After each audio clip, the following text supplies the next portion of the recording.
안녕하십니까. 오늘은 좀 어렵고 딱딱하지만은 신나는 이야기, 땅속 깊숙이 숨겨져 있는 김정은 벙커도 파괴할 수 있는 신무기를 개발했다는 얘기 전해드리겠습니다. 폭발 파괴력이 지금까지 나온 어느 벙커버스터보다 강력해서 괴물 벙커버스터라는 이름이 붙은 국산 신형 탄도미사일에 관한 얘기입니다. 조선일보 보도를 압축 정리해 보겠습니다. 강화 콘크리트로 만들었거나 땅속 깊숙이 시설한 벙커 등을 파괴하는 폭탄을 벙커버스터라고 합니다. 그런데 그 위력이 지금까지 나온 어느 벙커버스터보다 월등한 국산 신형 탄도미사일 현무4가 세계적인 주목을 받고 있습니다. 우리 국방과학연구소가 개발한 현무4 신형 탄도미사일은 최대 사거리 800km를 300km 내지 500km로 줄일 경우에 탄두 중량을 4톤 내지 5톤 이상으로 늘려서 지하 깊숙이 건설해 놓은 김정은 벙커도 파괴할 수 있는 것으로 알려졌습니다.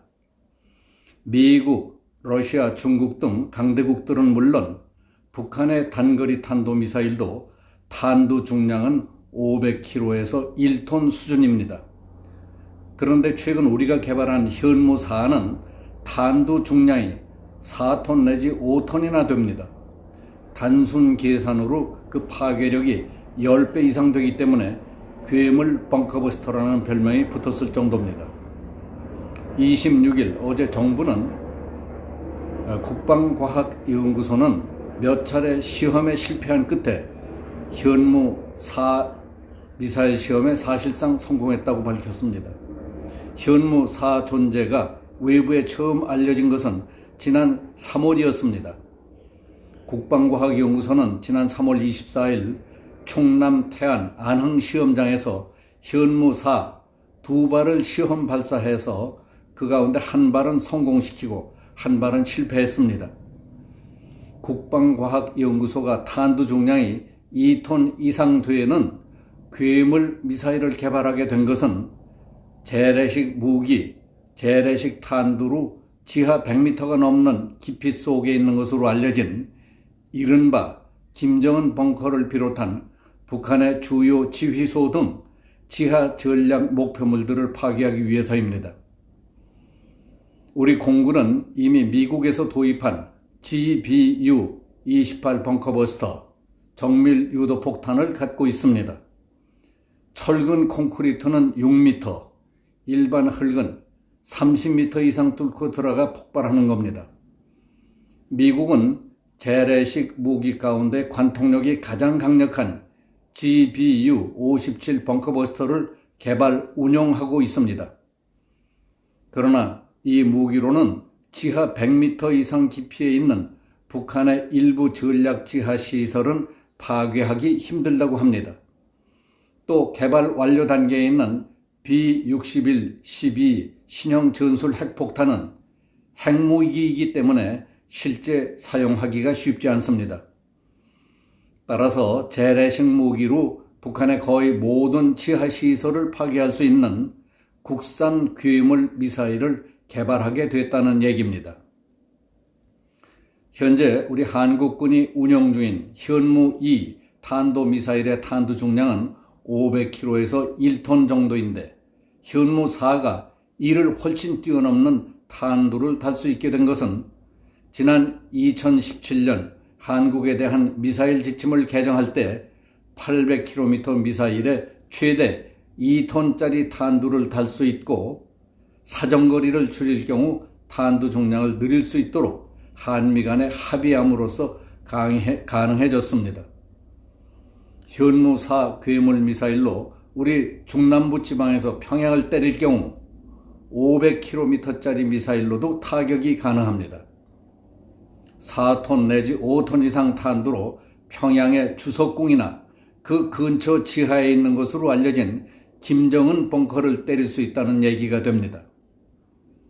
현무4의 탄두 중량이 무거운 것은 일반 고폭 탄두가 아니라 지하 관통 능력을 높이기 위해 텅스텐 합금 등 중금속으로 채웠기 때문이라고 합니다. 무거운 탄두가 일반 폭탄보다 훨씬 높은 100km 이상 되는 하늘 높이에서 마하 5, 6 이상의 고속으로 떨어져 충돌하기 때문에 미국의 벙커버스터 폭탄보다 땅속 깊이 들어가 파괴할 수 있는 것입니다. 이것은 지구의 운석이 충돌할 때 엄청난 파괴력이 생기는 것과 마찬가지 원리입니다.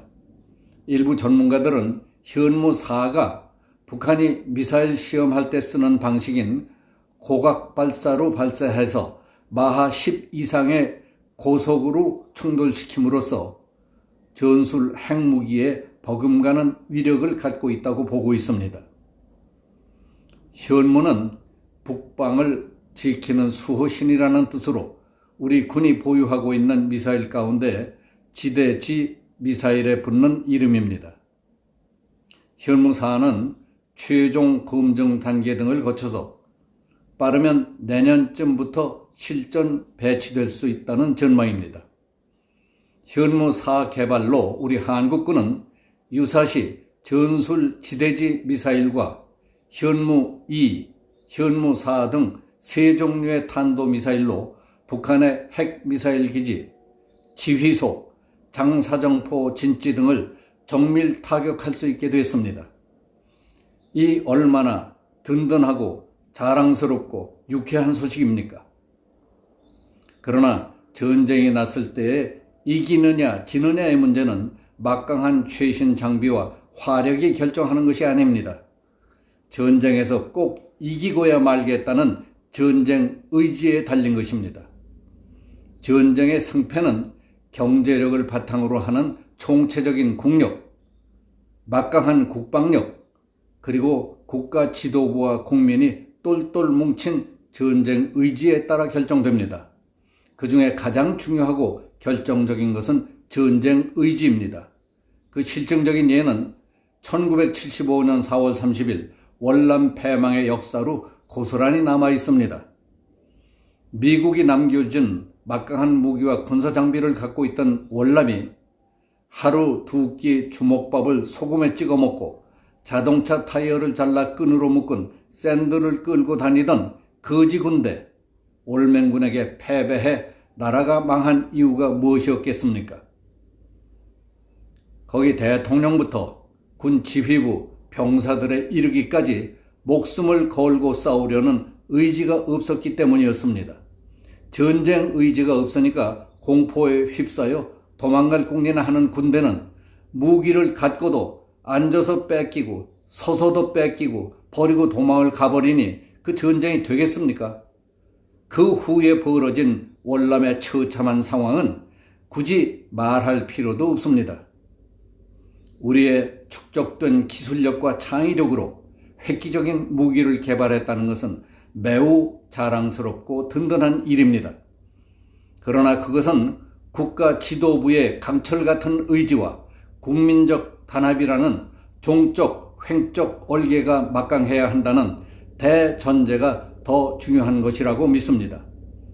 국민이 정부와 군을 믿고 따를 만한지 지금 묻고 싶습니다. 여기서 마치겠습니다. 감사합니다.